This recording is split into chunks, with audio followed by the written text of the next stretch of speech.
It's lovely to have you here this afternoon, very warm afternoon. Hope you're all somewhere nice and cool to share a little bit about how we think that we can make challenge partners work for your trust.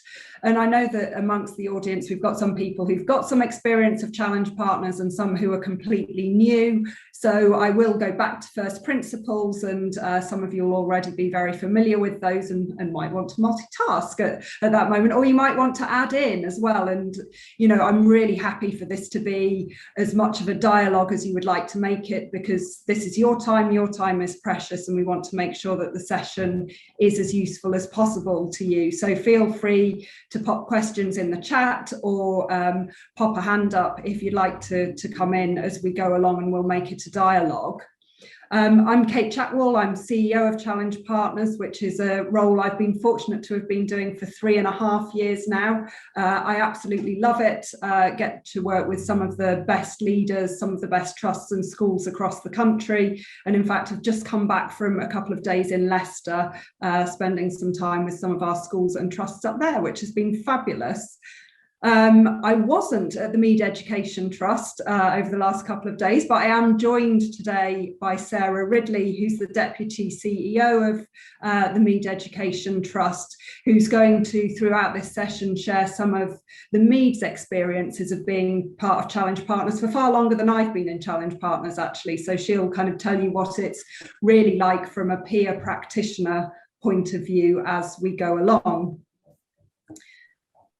So I said I would go right back to first principles, and I think, you know, Challenge Partners, yes, we're very much about school improvement, but first and foremost, we're about betterment, I suppose, within community, society, and the world.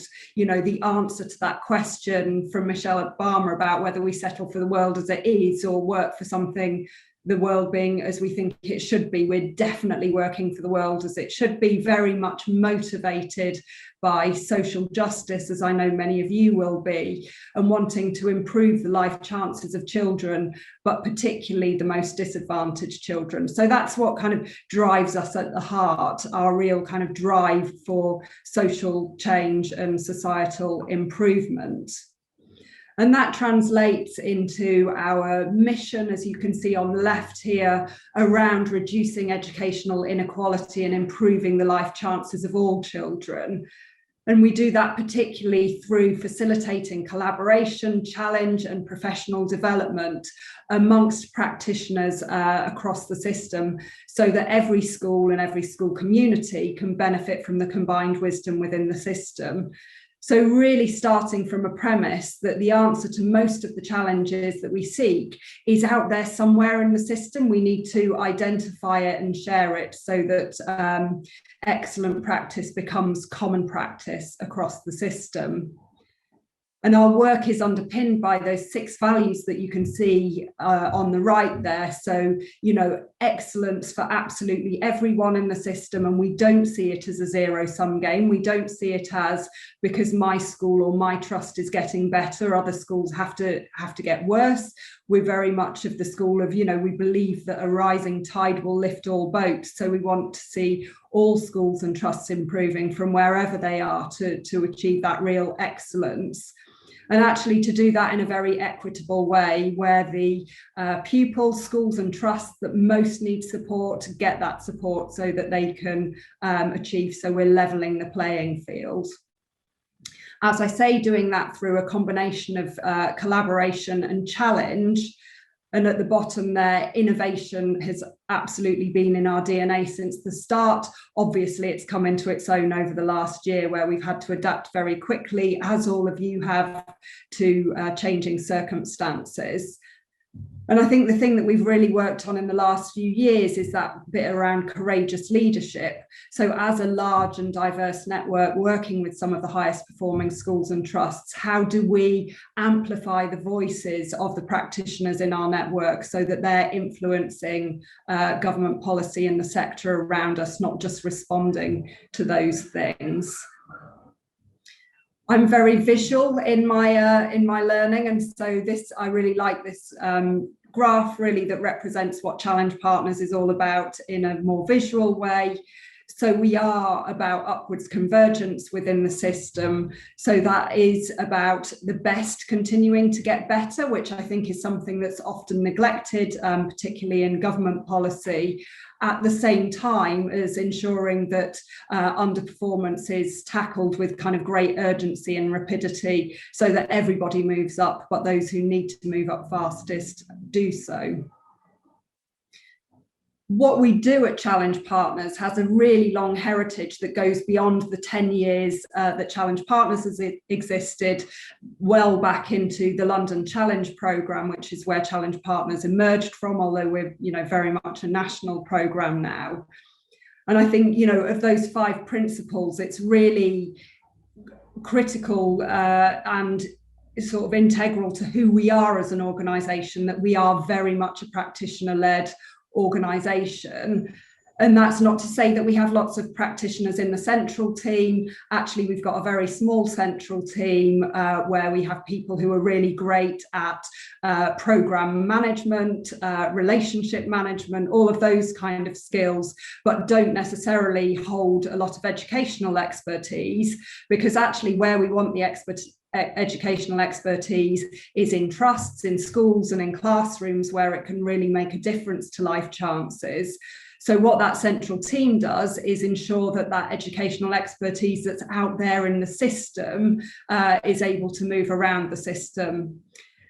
We do have practitioners in leadership at every level, however, within the organisation, right from 50% of our board needing to have been voted by partners within Challenge Partners, to an educational advisory group that very much holds me and the leadership team to account, through to every programme that we work on, and everything that that I'll describe here has been developed with practitioners in our network. The other couple of things I would draw your attention to from those 5 key principles is the 4th one there, about creating effective and sustainable solutions. So we're not an organisation that's about quick fixes. If that's what you're interested in, there are other organisations that do that. We are about that kind of creating effective and sustainable improvement within schools, trusts and the system as a whole. So really in it for that long journey that David Carter often talks about when he's talking about school and trust improvement. And finally, amongst those 5 principles, I would draw attention to the last one, where, although, as I said, we think that there's a lot already in the sector, and one of the things that we want to do is unlock it and unleash it so that everyone across the sector can benefit. We also know that there are things that we can learn from other sectors, and particularly business. So we are supported by the Social Business Trust, which connects us with some of the top corporates in the country, and we draw on their expertise very heavily, particularly, in fact, in the work that we do with trusts and trust leaders. So I'll talk a bit about that later. Just to give you a sense of our geography, we've got more than 500 schools within Challenge Partners and over 100 trusts represented, covering over 250,000 pupils in those 44 hubs that you can see there, stretching across the length and breadth of the country. So that by way of introductions to Challenge Partners and what we stand for as an organisation, and hopefully you're already excited by that and thinking, yes, that's a set of principles and values that I can align to, because that's, absolutely fundamental if you want to kind of join us and be part of that mission for betterment within the system and more broadly within society. I'm going to go on to talk a little bit in detail now about the different ways that we partner with trusts within Challenge Partners. Firstly, through our Trust Leaders Network, which is about connecting individual trust leaders, recognising a bit that being a trust leader can be a lonely job within the sector. It used to be said that head teacher was the loneliest job in education. It might be that title goes to trust leaders. Now we want to make it not be the loneliest job, and to ensure that you have ready access to a network of peers who you can work with. So I'll talk a bit about that. Then trust peer review, which is about improvement at a trust level about the work that you're doing to improve your group of schools. And then finally, some of the things that we do for individual schools, which might enable you to accelerate some of the work that you're already doing within your trusts to support school improvement. So the first thing I'm going to talk about, and I'll just give you an outline of this and then invite Sarah to tell you a bit about her experience of being part of the Trust Leaders Network. The Trust Leaders Network is something that we introduced for the first time in 2020. You know, what a great time to launch a relational network when you can't actually get people together in person. We've had to do that virtually across the course of the year. But actually, we've been really surprised and delighted, I think, by the extent to which the trust leaders who've engaged in that network were able to quite quickly build trusting relationships and to show their vulnerability as well as to share their expertise in a way that trust leaders have found beneficial over the course of the year.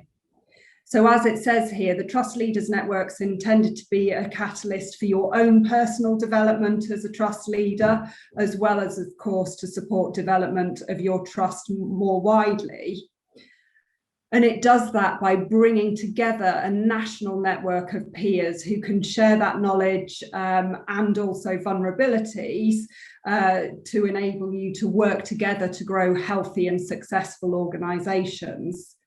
And we think that one of the important components of this is the fact that it's a national network, because it's sometimes a bit more easy or a bit easier to be vulnerable with peers who aren't right on your doorstep, with whom you might be competing for schools or for pupils, or there might be other kind of dynamics. So that national network people have really found very beneficial. As I said, we also want that to be a very relational network. So it is about building those powerful relationships that mean beyond the formal activities that we do. People are picking up the phone to each other to test things out. They're working together on common issues. I know, for example, that there's a spin-off group that have been looking at some common governance challenges that they're facing. So we're enabling the building of those relationships that enable other things to happen.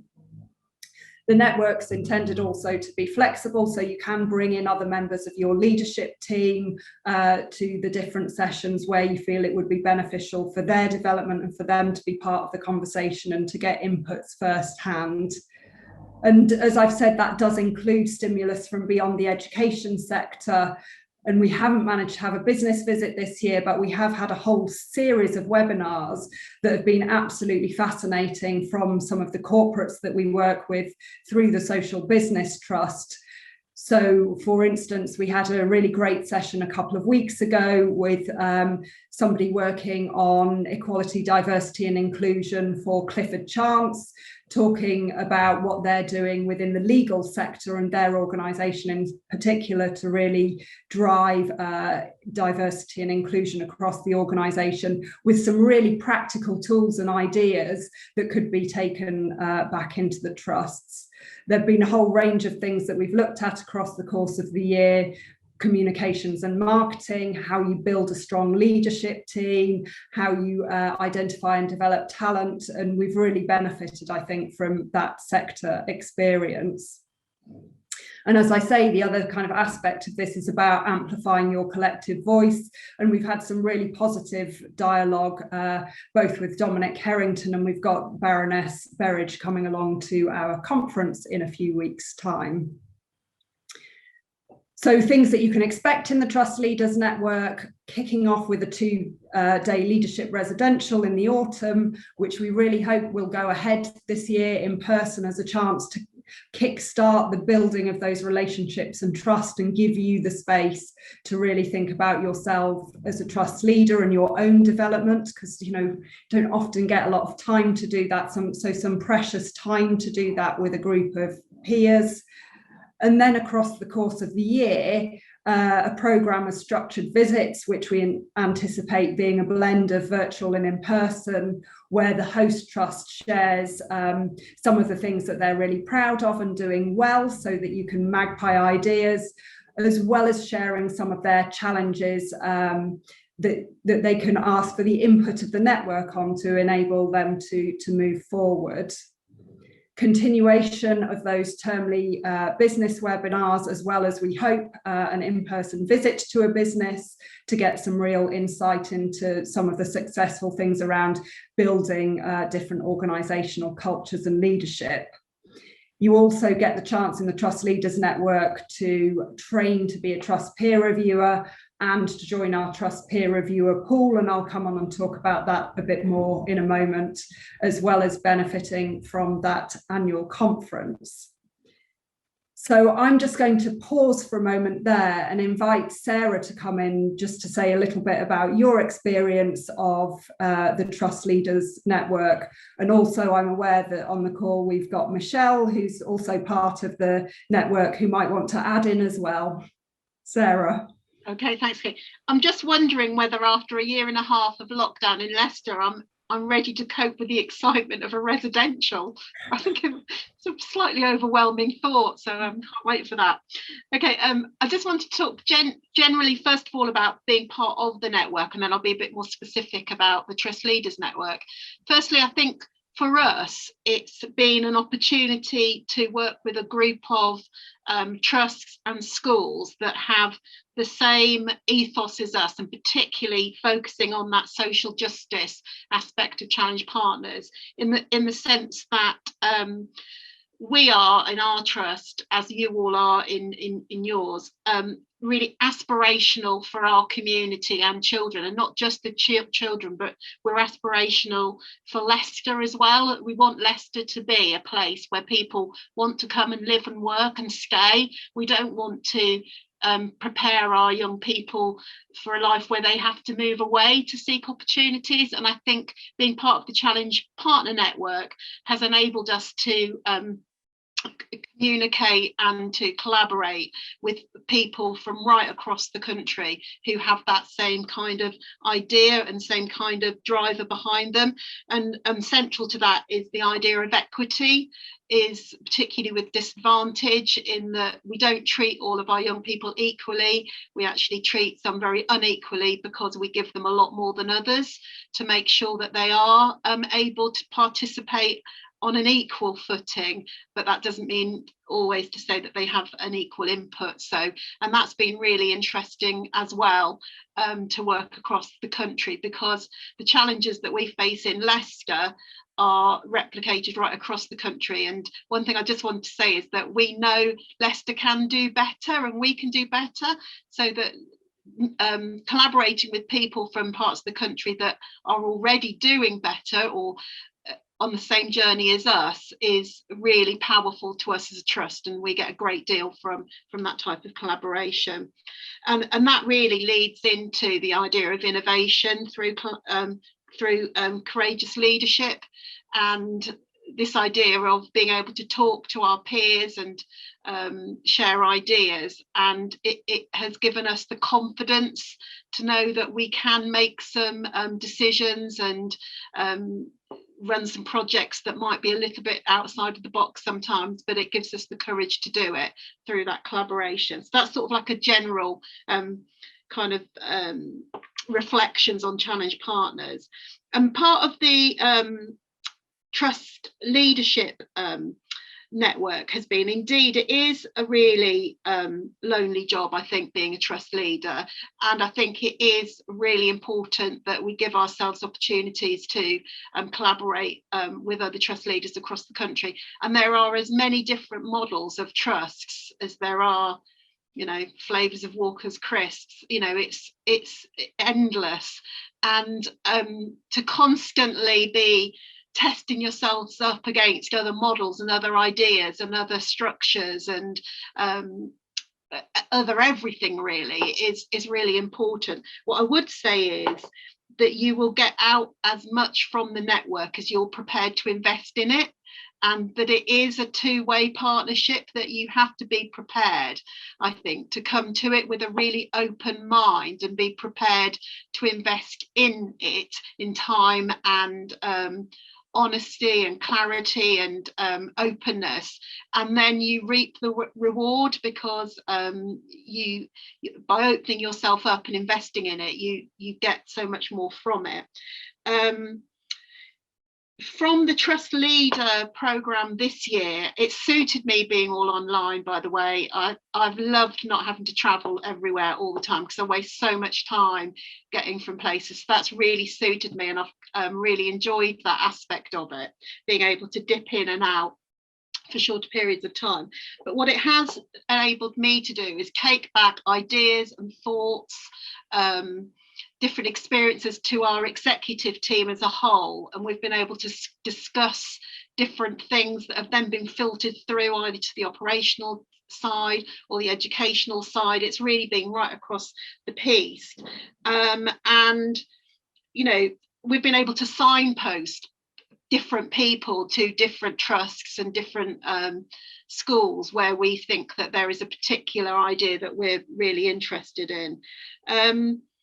I think that's it for that bit, really, Kate. Just, I think it's for us in our trust, if our mantra has become, we want to be the best of the best. And to be the best of the best, we've got to continually test ourselves against the best of the best, and to measure up to others who are doing really well. And it's impossible, I think, to do that in a real kind of locality. You have to look outwards and nationally to be able to do that effectively. Is that okay, Kate? That's brilliant. Thank you very much, Sarah. Michelle, is there anything that you would add from your experience of the Trust Leaders Network? And of course, you know its heritage, because although it's been a year in Challenge Partners, the network existed outside Challenge Partners as a Jubilee network for some time before that. You're on mute, Michelle. There'd be a couple of things I'd just add to what Sarah had said. One is that I think the fact that we've had, even albeit virtual at the moment, the trust visits, I think are very useful, because they do present to you different models. And I think the way those meetings have been organised enable not only a trust to share something they're proud of, but also something that they need some feedback on in a very structured way. And I think that approach has been very, very helpful. And I think it also has, because there's a lot of innovation in some of the work that the trusts are doing, and they're recorded, it gives you something within your own trust to share more widely through using the website. So I think that helps spread innovation. I think the other thing around the business seminars, I think I have had the privilege, as you know, Kate, to visit a business in person that definitely transformed the way we're operating within our trust, but also the virtual ones that we've had, in particular, looking at how people score their leadership teams in terms of their fitness for purpose and role, I suppose, is one way. With the power to score? That was a fascinating HR sort of perspective. And then I think finally I would talk about the bespokeness of Challenge Partners, the fact that we're part of a WhatsApp group where you can not only, you can ask for something bespoke, but also you can on the site often look for models that you can't find anywhere else. So, for example, at the moment, I'm looking for development of our trust around how we collaborate beyond the head teachers. And if you go on individual trust websites, it's very rare that you get a sense of that. Whereas I think Challenge Partners, because it's a practitioner network, gives you greater access to those sorts of things through your site, or if you can't do it through your site, you can do it personally through the WhatsApp group. So I think it's that accessibility for me that's quite important. Thanks very much, Michelle, for being put on the spot so gracefully. Does anyone have any questions about the Trust Leaders Network before I move on to Trust Peer Review?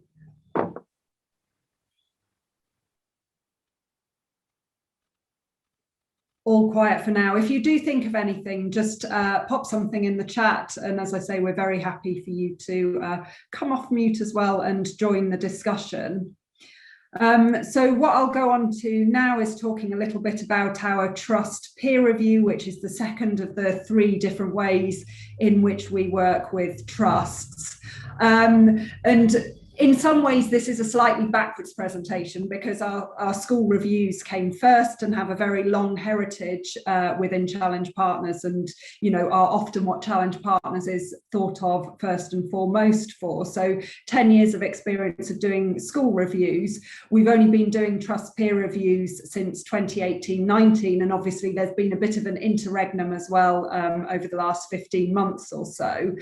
But the Trust Peer Review is a 3-day review of trusts who come forward and are interested in having a review, which is facilitated by an expert who is trained by us in the Trust Peer Review methodology, which, as I say, we have developed alongside practitioners within our network, and particularly our lead practitioner on Trust Peer Review, who is Dame Susan Jowett, who was the leader of the very successful George Spencer Multi-Academy Trust in the Midlands. And the aim of the Trust Peer Review is threefold, as you can see on the screen there. So it is about development and improvement in the trust that's being reviewed through the challenge and collaboration that they get from that review team coming in and working alongside them. So, it's very much a collaborative effort undertaking the review. But it also provides those coming in as peer reviewers with a unique CPD opportunity to really get under the skin of another trust, find out how it works, reflect on their own practice, and potentially take some ideas back that will benefit their own trust. And then finally, at that kind of systemic level, with the trust sector still being relatively young, one of the things that we're trying to do centrally is capture the knowledge from those trust peer reviews about what works well in trust-led school improvement, so that we can share that more broadly with the wider system. As I say, we did the pilot of the Trust Peer Review in 2018-19, and that was reviewed by the NFER for us, and they found that those 3 aims were being met. They also suggested some ways that we could improve the model to make it even more effective, and because we're committed to continuous improvement in ourselves as much as we are within schools, trusts and the system, we kind of seized that feedback with both hands, and that's informed how the programme runs today. So worth saying some of the things about what Trust Peer Review is and isn't. As you'll see on the left-hand side of the screen there, we take as a starting point the trust on its own terms. So we don't have any kind of checklist. We don't presume to know the answers about what makes for a successful trust, because I don't think that there is yet sufficient evidence to say that there is one model or even a kind of limited number of models that leads to successful trusts. So what we're interested in is understanding the trust on its own terms, respecting that plurality of approaches. And I'm sure some of you have read the research that Toby Greeny did for the DFE, where I think, well, in fact, Toby told me that what DFE wanted the answer to was that you should be centralising and driving everything consistently from the centre. And actually what he found was there are a range of ways of doing improvement across a group of schools. So we start with that as our starting point. The review is really sharply focused on school improvement. It's about keeping that main thing the main thing and asking a really fundamental question about what's this trust doing that's leading to better outcomes for children than they might otherwise get. Because if it's not leading to those improvements in outcomes, what the heck is it doing? What's the point, basically? So it doesn't check compliance or provide an audit of finance, governance, or HR or anything like that. But what it does do is look and say, are resources well used in this trust to support school improvement? Do the governance structures support a real focus on school improvement that's leading to better outcomes? You know, is the recruitment and training that goes on across the trust supportive of that? So it looks at finance, governance and HR from those perspectives, but not in and of themselves. So we're not going to be doing reviews of schemes of delegation or, you know, a financial audit. As I say, it's about capturing and sharing effective practice and identifying areas for improvement within the trust, as well as the things that are already going really well. It doesn't, however, make judgments. So it is a narrative report that comes out at the end of the review. And also the trust has the opportunity to put forward the thing that's kind of vexing them, that they're working on, that's going to be the next thing that's going to move them forward as a trust, and use the peer reviewers that are on the review as some free consultancy really around that particular challenge. And we've had a whole range of challenges that we've discussed as part of trust peer reviews, and Sarah might share a little bit about what the Mead got from that when we did the review there last week. The report then isn't shared with anyone except the trust that's being reviewed. It is intended to be developmental. It is for you to do what you like with. In the early days, DFE were really interested in the fact that we were doing this work, and, you know, saw some of the trusts that we'd reviewed in the pilot and said, any chance of seeing their report? To which the answer was a very firm and categorical no, because it's absolutely intended for development and not accountability. So again, a visual here just to help picture it. So we've got that lead reviewer, as I say, and alongside Susan, we've got a number of other expert lead reviewers who have expertise and credibility within the sector, who lead those reviews. And they work alongside and support and coach a group of reviewers who are drawn from other trusts across the partnership. And the size of the review team depends entirely on the size and geography of the host trust. So it's very much a tailored thing. But as you can see in the middle block there, that review team doesn't work independently of the trust. They work alongside host trust leaders to collaboratively review the trust. So across the 3 days of the review, each activity will be conducted by a pair of reviewers, one internal to the trust, one external to the trust, so that they can see together what's going on in the trust and have some really rich professional dialogue about what they're seeing and what conclusions might be drawn from that, or what questions might be asked. There are a few exceptions to that, because there are some conversations, and this came out of the NFER review for us, where it is better just for the external team to have those conversations. So, for example, if there's a focus group with head teachers across the trust, they might feel a bit freer to talk if there's not somebody from the trust executive in the room. So there is also that little bit of space, but in general, it's all done together as a collaborative effort.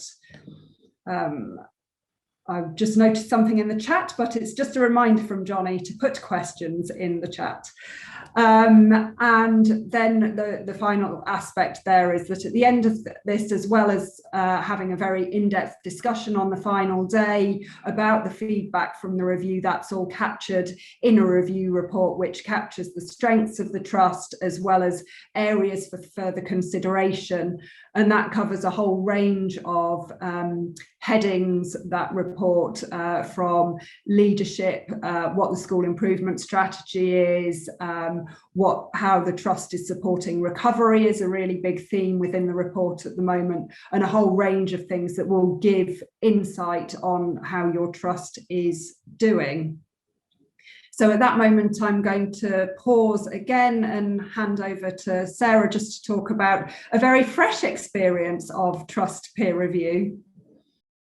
Indeed, we had our trust review last week. It was a very intense 3 days. I have to say, we were all absolutely shattered by the end of it. It really was intense. I do think it's one time. I would have loved it in person, actually. I think it will be a better, not a better experience, a more enriched experience being in the same room as each other and having those discussions. And I think we missed on that for obvious reasons, but it would have been great.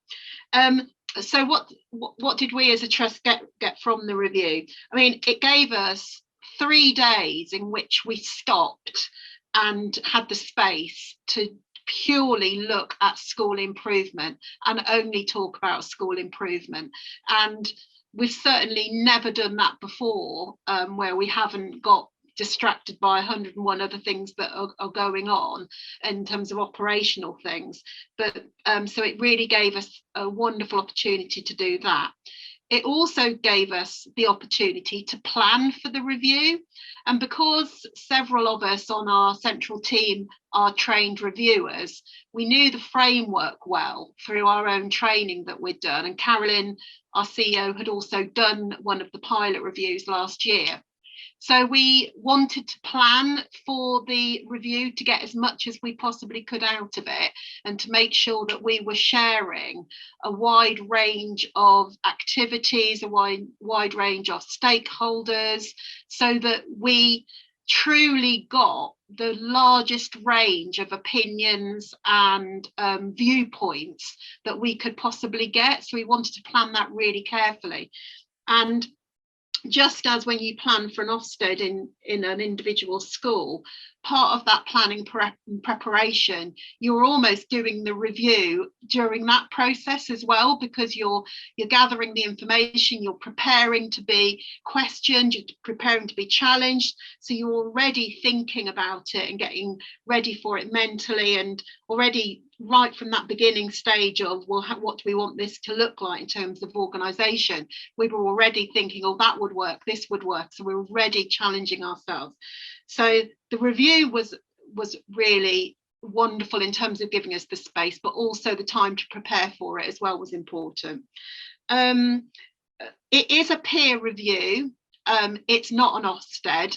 And the ethos of that is really important, because much of the challenge that you get from the review is almost from yourselves. The challenge is almost facilitated by the team, because they ask the questions that challenge you. And then very quickly, the discussion became quite challenging amongst members of our own exec, that you're suddenly buzzing off with different ideas and different thoughts.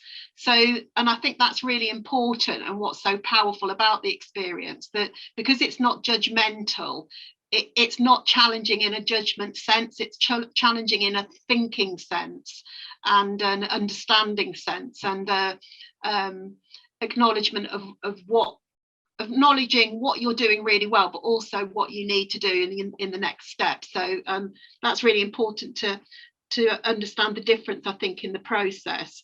The other interesting thing about doing the trust review was that all of the reviewers that we had were from trusts that were at different stages of the journey. And I think one of the aspects about the challenge session, where we talked about our challenge in terms of where we go next with governance, it's through the review, you have the opportunity, both as a reviewer and being reviewed, to possibly avoid some of the time wasting activities that you might have done, because you're on different stages of the journey. Somebody else's wisdom or experience might steer you away from chasing a hare for a few months, and kind of bring you back on track. So that's really important, because, as I say, we're all at such different stages of the journey. We have fewer schools, more schools. We've been as an entity of a trust for longer periods of time, or just started as a trust. So sharing all those experiences was really important, and that was part of our challenge discussion, and that worked out really well. I think for us as well, because we offer the opportunity for a really wide range of stakeholders from subject leader forums to vice principal groups to groups of children. We had some teachers represented. We really did try and open it up so that we challenged ourselves in every area of school improvement. And what it did do was give us a great deal of, I don't want to sound smug in this, by the way, but it gave us a huge amount of satisfaction that we were on the right track, and we were ready for someone external to us to come in and almost verify us without judgment that actually you are doing the right thing and what you're doing is working and is making a difference. And here is what you can do and what we think, and what you think as well, you need to do to take it that step further and to continue to get better and better. So it was a really both heartwarming but meaningful experience for us, and it came at the right time after a very difficult period of the pandemic that has set us, I think, up to remember that school improvement is our purpose, not managing a COVID outbreak. So it was really, really good timing for us. And I think that I don't think I've missed anything out in terms of what we in terms of what we got from it, but there was so much I could say, Kate. I could just talk for much longer about it. Thanks, Sarah. That's really great to hear those reflections. Now you've had time to percolate them a bit over the course of the weekend. It is an incredibly intense experience, isn't it? Yeah, and particularly when you do it on screen. Does anyone have any questions, either for me or for Sarah, about the Trust peer review process before we move on? Okay, I shall keep going in that case, but as ever, if there is anything that occurs, do pop something in the chat or let us know at the end. So, right. So the final bit of the jigsaw, if you like, so we've talked about the ways that we work with you as individual trust leaders, the way we review trusts as a whole to think about their school improvement. The final bit of the jigsaw is the way in which we work with trusts on development of individual schools within their trusts. And the big innovation for us this year in terms of the ways that you can work with challenge partners is that we've introduced a great deal more flexibility in the programs and networks that schools can participate in and can benefit from. So I think, what we think is the way that schools get most benefit from being part of Challenge Partners is through that full partnership subscription, which gives access to the National Network of Excellence, which I'll talk about shortly, as well as participation in the best programme for them, depending on where in their school improvement journey they are. So that might be having the kind of standard but ability to be bespoke to quality assurance review or virtual leadership quality assurance review. It might be being part of growing the top for those outstanding schools that are looking for further improvement, or we're going to be piloting this year a new extending leading practice programme, which is for those schools that are on the cusp of excellence and just need that little extra boost to get over the line. So a range of ways that schools can be moved forward from where they are now to where they want to go next. In addition, full partnership provides access to collaboration within a local hub, and some trusts decide that they want to be a hub in and of themselves and do that trust activity, that hub activity within the trust, and a pot of money comes back from Challenge Partners to support local collaboration. Many other trusts we're finding are either joining existing hubs that are in their area or starting their own hub, as Michelle has done, and inviting other schools and trusts to be part of it because they want to share and collaborate beyond the kind of trust boundaries, as it were. Also free tickets to national conference and discount on evaluation tools from Impact Ed. Sorry, that should be all one word. It's not a guy called Ed. Impact Ed's evaluation tools. The alternative for schools for whom that kind of full package isn't something they're ready or able to benefit from now is the opportunity to be part of that national network of excellence and either a local hub or one of our regional head teacher networks, but without participation in one of those school improvement programs. So that's just the kind of summary to orient you a little bit to the kind of things that I'll talk through in a little bit more detail. So if you become part of Challenge Partners and subscribe your schools to it, they will all become part of our national network of excellence, where we foster that learning with and from peers and experts across the country and beyond. And I think, you know, one of the great things for us that's come out of the pandemic is that we've really been able to accelerate the work that we were already doing on knowledge sharing across the country. Because you'll remember that part of our mission is about how we ensure that every child benefits from the combined wisdom of the system. So completely coincidentally, but very fortuitously, at the back end of 2019 and the beginning of 2020, we'd been doing a project with EY through the Social Business Trust, looking at how do we mobilise knowledge across a network that stretches from Cornwall to County Durham without all the time relying on people getting on trains, as Sarah was highlighting. And what we found through that project was that, of course, there are many digital ways of connecting people for that sort of knowledge exchange.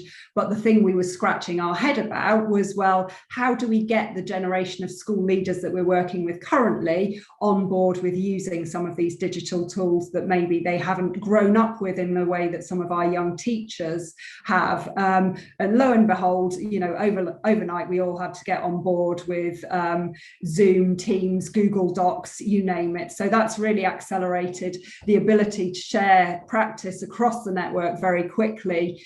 And we'll continue to do a lot of that digitally in the coming years, but we'll also supplement and enhance that with chances to come together in person, to get into real schools and real classrooms, to get underneath the skin of practice.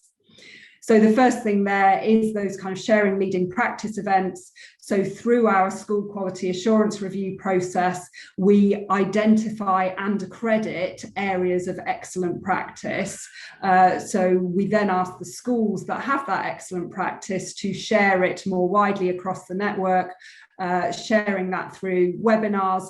And as I say, in future, what we want to do is follow up those webinars with the chance to go and visit and see it in real life if the webinar has kind of piqued an interest where you want to go and find out more. Another thing, it's been very easy to do this year is to have masterclasses online with a whole range of experts from across the country and beyond. We were really fortunate in the autumn to have Jay Altman, who has experience as a leader of a group of charter schools in New Orleans, who was able to reflect on rebuilding education post-Hurricane Katrina and kind of keeping some of the continuity going there, which was really relevant, of course, as we thought about education through and beyond the pandemic. So masterclasses will continue next year, as well as kind of punctuating the year, some national network meetings where we bring together leaders from across the network to hear from expert speakers, but also to spend time networking and learning from each other. In addition to that, there are a whole range of resources that are available through our website, including a CPD package around breaking the link between poverty and poor outcomes. So looking at pupil premium outcomes, that's an Excellence for Everyone programme that's available completely free to Challenge Partners schools on our website, as well as a whole range of other curated knowledge resources and so on that are available on the website. A school support directory that enables schools to connect with each other. So highlighting where there are strengths in the network. So if your review says there's something that you need to work on, you can go to the school support directory and find another school who has that as a strength and make that connection with them. And then, of course, regular newsletters and all sorts of things there to share that knowledge. So regardless of which subscription a school is signed up for, they are part of that national network of excellence. Then for full partners, as I say, there's a choice of school improvement programmes, and the central one, as I say, that Challenge Partners is best known for is the Quality Assurance Review. We took that online this year and changed the framework a bit because we couldn't get into lessons or do book scrutinies in quite the same way, but we could spend more time with leaders at all levels, from emerging middle leaders through to governors. So gave that virtual review a real leadership focus, which has had excellent feedback across the course of the year. So we will keep for schools the choice of whether they want the in-person quality assurance review or a virtual leadership quality assurance review in the coming years. But one of the things we want to do is make sure that the kind of successful elements of both are fed across into the other. Very similar to the trust peer reviews, because of course they are where trust peer reviews originated from. These reviews occur over 3 days. They're done with, not to. They have an expert lead reviewer who is trained by us. And all of those lead reviewers also are trained Ofsted inspectors, many of them still practicing, but if not still practicing in a role that otherwise keeps them up to date. And that's not because the quality assurance review is intended to be a mockstead, but because we know that people with inspection experience will bring a real rigour around the gathering of evidence and evaluation that takes place on those peer reviews. But the job of the lead reviewer isn't to do that evaluation themselves. They're not making judgments. They are supporting the team of host and peer reviewers to gather the evidence systematically and to perform a really deep evaluation. So they do a lot of coaching, which of course is great CPD for the reviewers who are involved. Like the trust peer review, activities are joint and the outputs are agreed with the school, including the final report, and it provides that great development opportunity for those reviewing the schools who get that training and feedback from lead reviewers, as well as systemically enabling us to identify where the excellence is across the network so that we can share that. And just on the right there, you'll see the front cover of the Principles of Effective School-to-School Peer Review, which the NAHT published in September 2019. Our reviews embed all of the principles that you will find in there. You'll recognise this diagram, as I say, identical process to the trust peer review, really, and a great chance for the head teacher of the host school to shape the review to make sure that it focuses on the thing that they most want to get out of the review over the course of the 3 days. And at the end of that review, the report highlights the strengths of the school, the things that can be improved, and also if there is an accredited area of excellence that is captured. And just as for the trust peer review, that report is only shared with the host school, not even with the peer review team, but it's for them to do what they want with. The other places that it goes are for us in the central team to look at themes across the network, and to the hub manager that the school is part of a hub, so that they can provide support in the areas that need to be improved. I like to talk, I'm a grammar pedant as well as somebody who likes diagrams. So hopefully you haven't spotted any spag errors in the slides particularly. So I like to talk about the review as being a comma in an ongoing school improvement dialogue, because of course, whilst the review itself is quite a powerful tool for school improvement, it's kind of what you do with it that really makes the difference to schools. And so once that review has been completed within the school, there is that support available from the hub, which is why the report is shared in confidence with the hub manager. where you can then draw on support from others in the hub who perhaps have areas of strength in areas that your school is looking to develop in, or where you've all got a similar challenge, you might want to spend some of your hub action plan money addressing that common challenge. But beyond that, you've got access to the whole network, all the other schools in the network, all of the different resources that are available through the National Network of Excellence to address the things that come up in the review report. So that's the kind of first and most commonly used school improvement programme as part of the full partnership offer.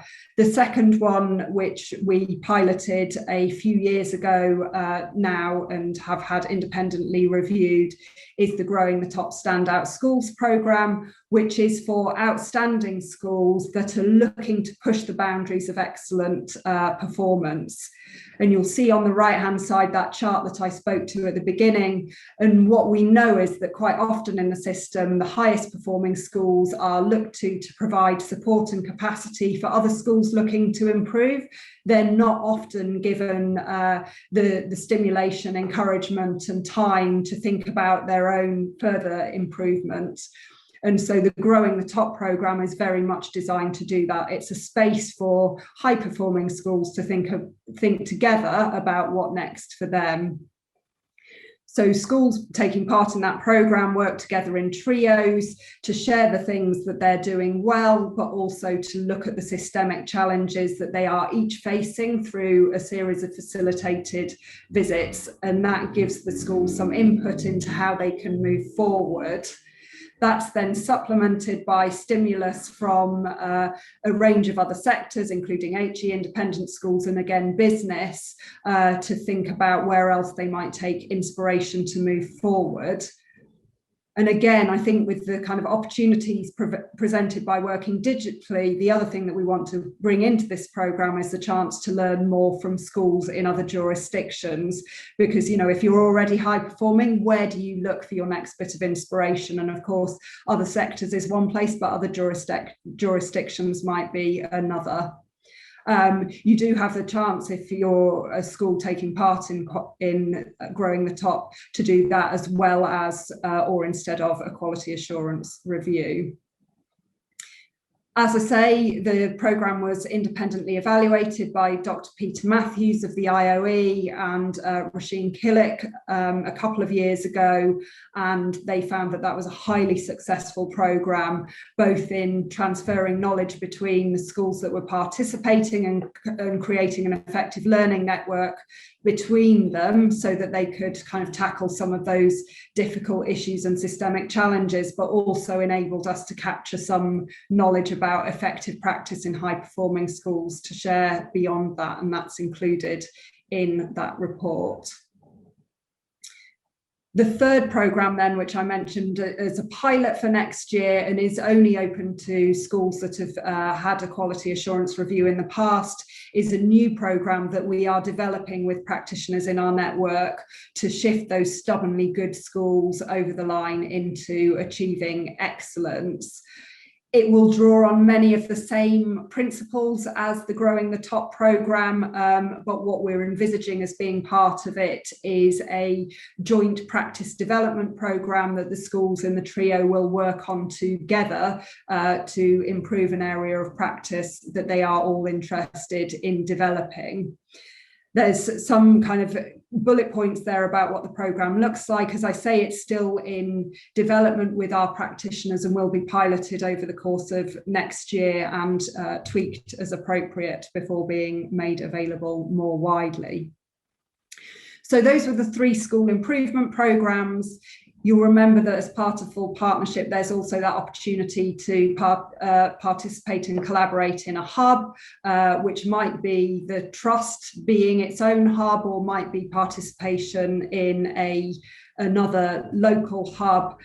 This is a picture of all of the participants in our Knowsley hub, the Aspire hub. In fact, it goes beyond Knowsley, which brings together local authority schools and 2 successful trusts in the Northwest who are working together. And within those local hubs, as I say, there is a pot of money returned from the subscription fees that are paid to facilitate local collaboration around activities that are jointly agreed by the schools and trusts participating in the hub. We don't dictate that in any way from the centre, although we do have some tools to enable hubs to be really effective and provide support to those senior partners and hub managers who lead each of those hubs. And they do a range of things, those hubs, from, you know, collaborative CPD to bringing in speakers to setting up subject networks. Some of them run the Allevi teacher training programs. There are a whole range of things that the hubs do. And as I say, up to them, as long as it's directed at school improvement and it's something that they've all agreed to work on. And those hubs have a dedicated partnership manager from the central team. There is also the option for full partners, if they wish, to become one of our regional, part of a regional head teachers network, or as a network partner not participating in one of those school improvement partners, to be part of a regional head teachers networks.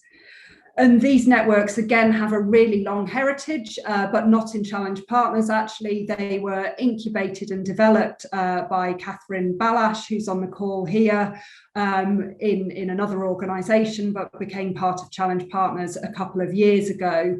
And we were delighted to bring them in because their approach is very similar and consistent with what we do within Challenge Partners. So these are very small relational networks, so very similar to the Trust Leaders Network, but for head teachers, and we've got some for deputy head teachers as well,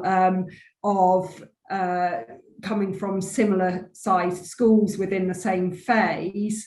And those school leaders work together on common problems, to learn from each other, to learn with each other. It involves visiting each other's schools. It involves looking at live issues that they're all working on, and just having that dedicated space to think about the leadership of school improvement for those head teachers.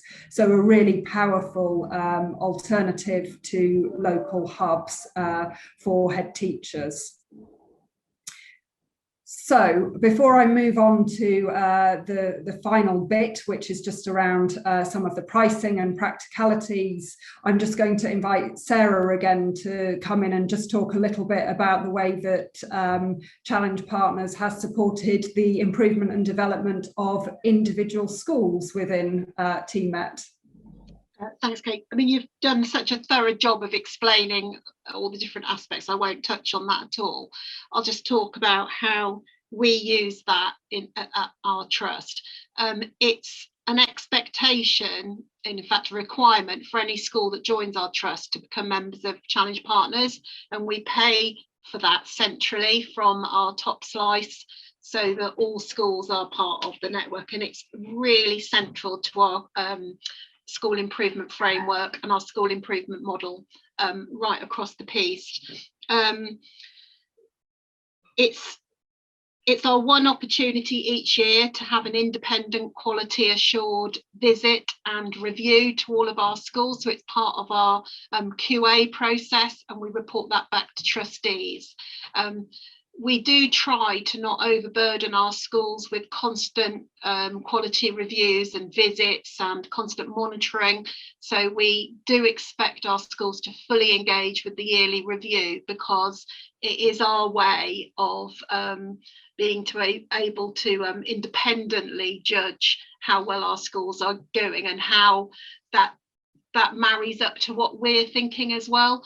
And we also draw together, similarly to what we do in the hub, in that we draw all of the regional reviews together. We do that at a trust level as well, that we look to see if there's any commonalities between the schools that we need to work on, particularly in our education improvement plan, to that there's any common threads for further development. The head teachers and the senior leadership team love the conferences, the national events, the online events, all of the things Kate talked about. One thing that we've become better and better at is making that an integral part of our CPD model and not an add-on, because we do think that the more you invest in, more time you put into challenge partners, the more you get out. So if we're giving staff and our leaders an extra job to do to go to a conference or to access training, it becomes onerous if it's on top of another whole raft of CPD opportunities. So we incorporate it through into the offer that we give out as a trust, and it makes it much more purposeful and meaningful, and more appreciated by the leaders in the trust. And also this is the bit of challenge partners that really makes and shakes our organisation, because it's the practitioner-led level that real change can be made, and right down to teacher level, obviously in schools. And because of, if you have a quality assurance visit, you are then signing up to train members of your SLT in schools to become reviewers.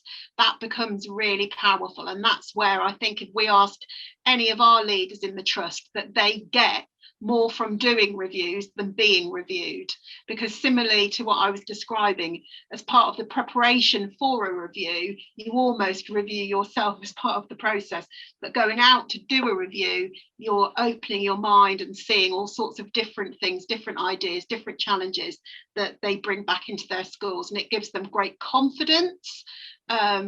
It gives them a real sense of belonging to a real network, not a Twitter network.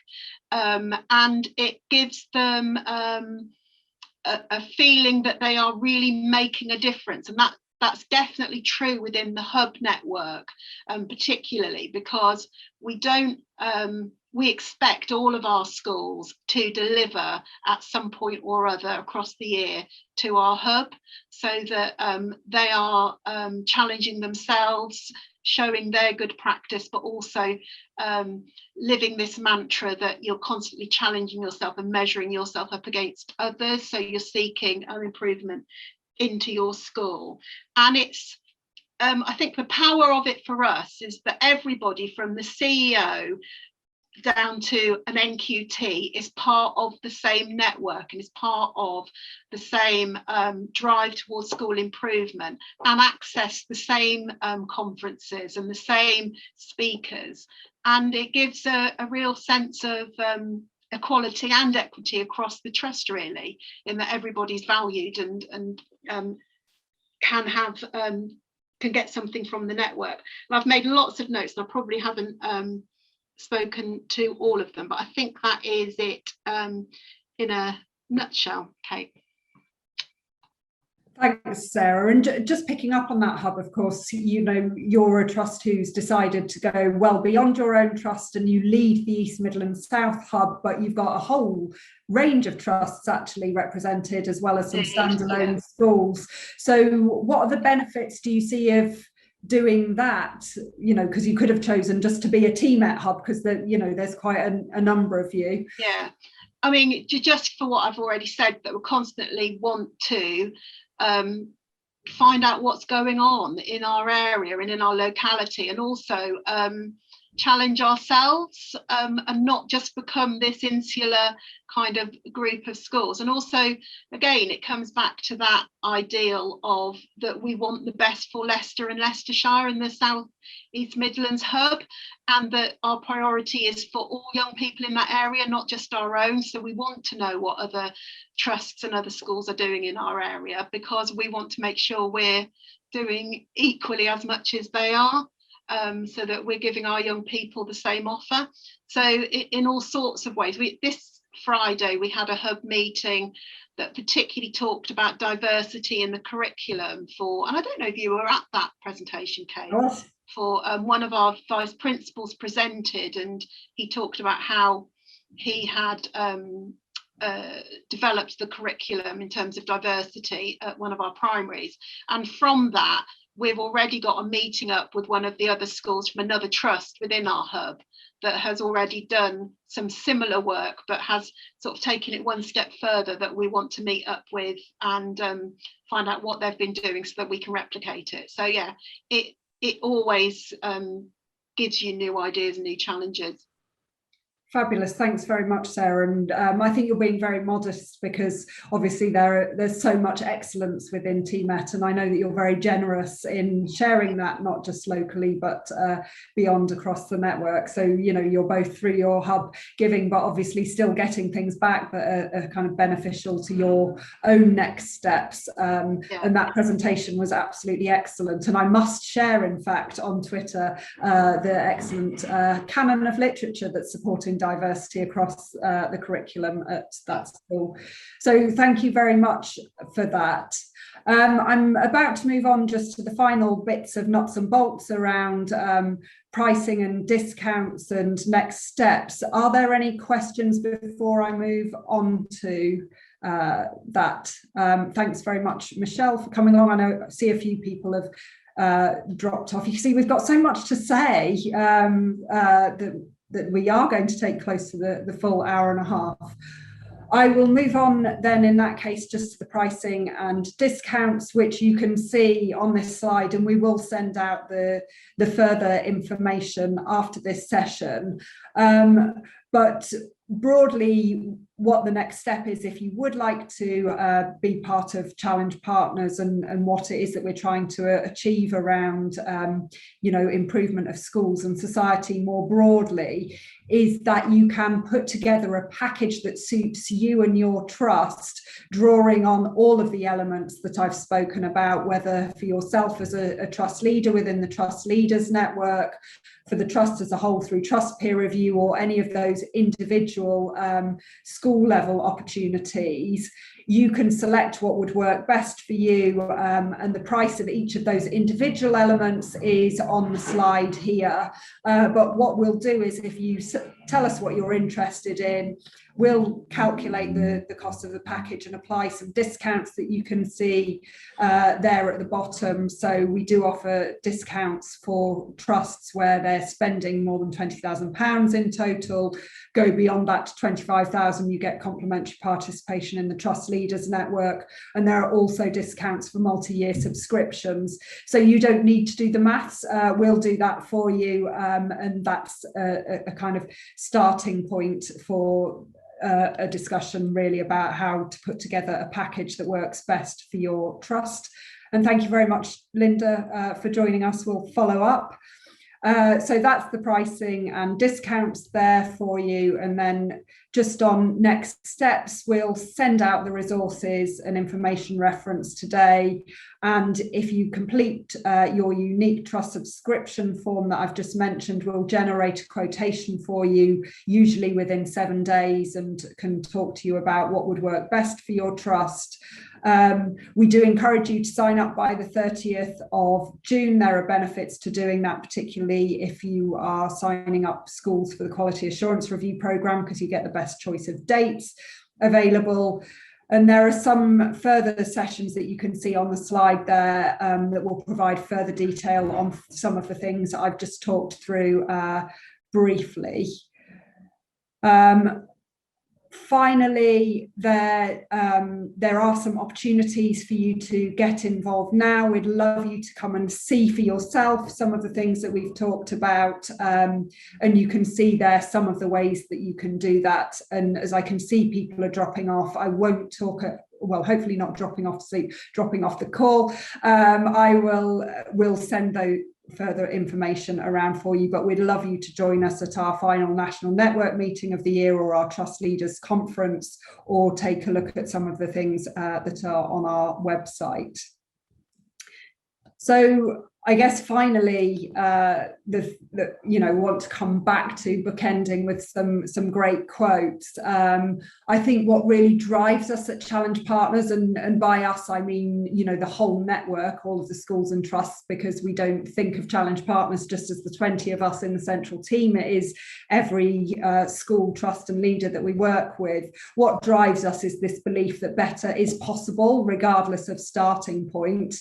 It doesn't take genius, but it does take diligence confidence and a lot of hard work, underpinned by that moral clarity that, you know, is renowned throughout the sector. Takes a bit of ingenuity, hence that kind of focus on innovation, and definitely that willingness to try. And, you know, we are really willing to try alongside you to achieve better outcomes for all of the children that you serve, particularly the most disadvantaged, and to use that knowledge to improve the sector and society more widely. So we very much hope that you will want to be part of that and look forward to continuing the conversation.